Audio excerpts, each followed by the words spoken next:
बागवान साथियों नमस्कार। आपका इस वीडियो में स्वागत है। आज आपसे बहुत दिनों के बाद ऐसे बात हो रही है, तो उम्मीद करती हूँ कि आप सभी लोग अपने अपने घरों में स्वस्थ होंगे और लगातार वर्षा भी हो रही है। तो ऐसे में मैं यही उम्मीद करती हूँ, ऊपर वाले से ही दुआ करती हूँ कि आप सभी अपने अपने घरों में सुरक्षित रहें। तो आज की जो ये वीडियो है वो एक खास टॉपिक पर होने वाली है। आज की जो वीडियो है वो है जो छोटे पौधे होते हैं उसको उसकी ग्रोथ पर हम कैसे प्रभाव डाल सकते हैं, उसकी ग्रोथ को वो जल्दी से अपनी डिजायर हाइट पूरी करे, हम ऐसा क्या कर सकते हैं अपनी ओर से। तो आज हम इस वीडियो के अंदर यही बात करने वाले हैं, तो आप वीडियो में अंत तक जरूर बने रहिएगा। तो चलिए शुरू करते हैं।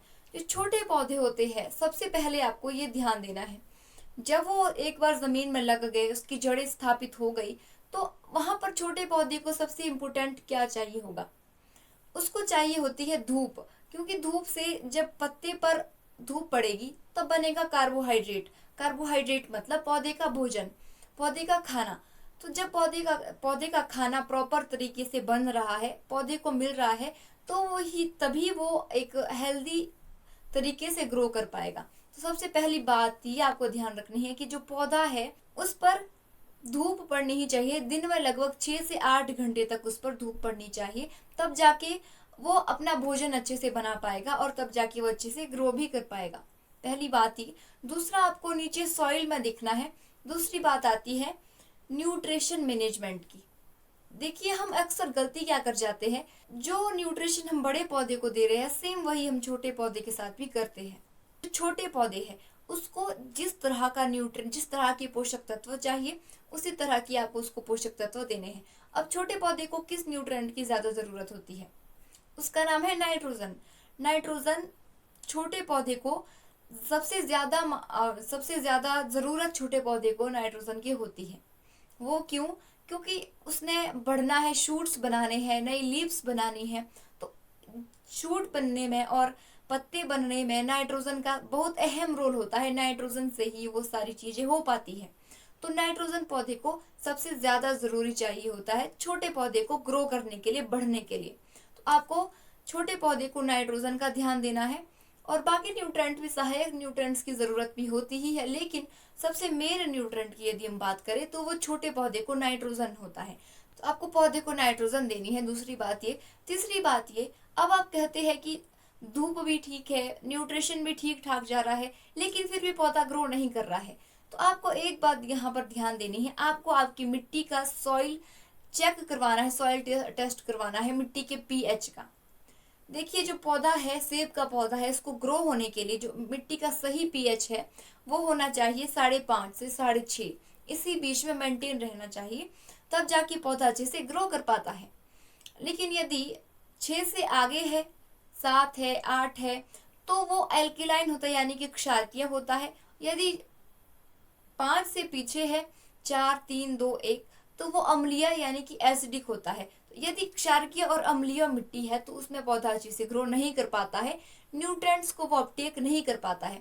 जब वो अपनी खाद्य सामग्री ही नहीं ले रहा है तो वो ग्रो कैसे करेगा? तो ये भी एक समस्या हो सकती है, दिक्कत हो सकती है।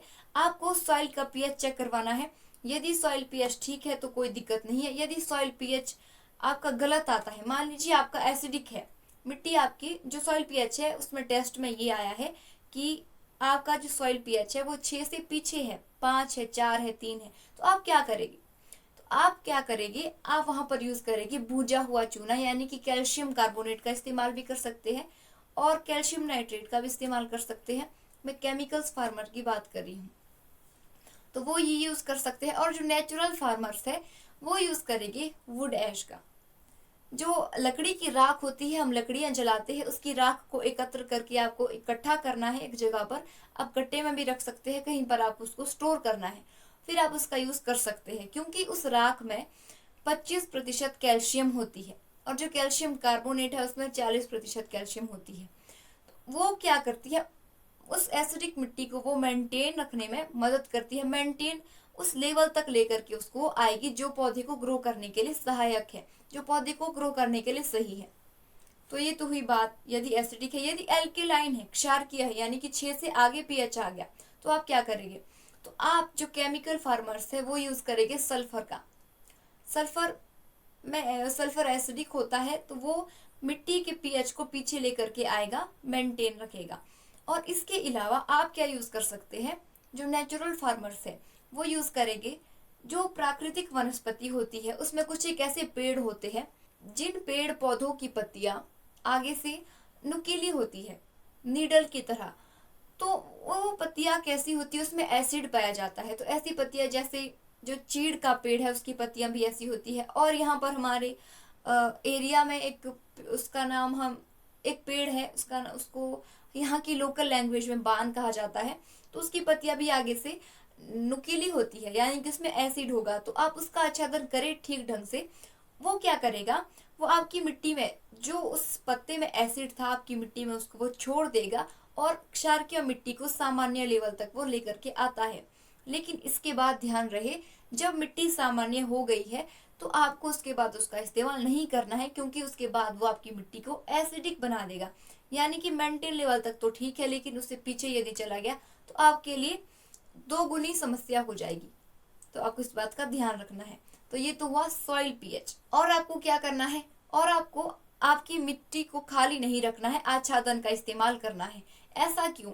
क्योंकि जब आप आच्छादन का इस्तेमाल करते हैं तो पौधे के पास, पौधे की जड़ों के पास नमी बनी रहेगी, जो कि बहुत ज्यादा जरूरी होती है पौधे को ग्रो करने के लिए, पौधे की जड़ों के लिए। तो आच्छादन का इस्तेमाल करते हैं तो उससे नीचे नमी बनी हुई रहती है।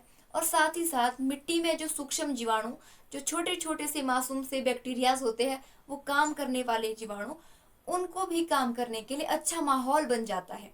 क्योंकि जो सन रेज है, जो सूर्य की किरणें हैं, जब वो डायरेक्ट धरती पर पड़ती है तो वहां पर जो जो सूक्ष्म जीवाणु है उसके लिए वो टॉक्सिक होती है, उसके लिए वो घातक होती है। तो यदि आच्छादन होगा तो नीचे तो अंधेरा बनेगा, जहां पर मिट्टी है, मिट्टी की सतह है, वहां पर तो अंधेरा होगा। तो सूक्ष्म जीवाणु वहां पर अच्छे से आराम से काम कर सकते हैं। और साथ ही साथ वहां पर आने वाला है आपका एक और मित्र, उसका नाम है देसी केचुआ। यदि आप वहां पर आच्छादन का इस्तेमाल करते हैं तो इससे आपके कितने सारे काम हो गए।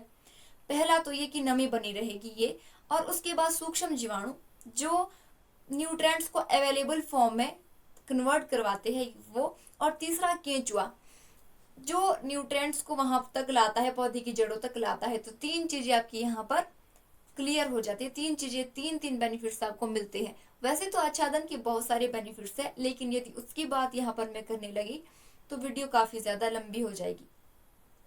हाँ, तो अब बात करते हैं अगली। इसके अलावा आप और क्या कर सकते हैं, इसके अलावा आप अपनी मिट्टी में ऐड कर सकते हैं कुछ बेनिफिशियल चीजें, जैसे माइकोराइजा है। वो काम क्या करती है, इसकी एक लंबी श्रृंखला होती है, एक लंबी चेन होती है। तो जो पौधे के पास, जो पौधे की जहाँ जितनी पौधे की जड़ें है उस एरिया के आसपास के न्यूट्रिएंट तो पौधा ले सकता है, लेकिन जो दूर पड़े हुए न्यूट्रिएंट है उसको वो नहीं ले सकता।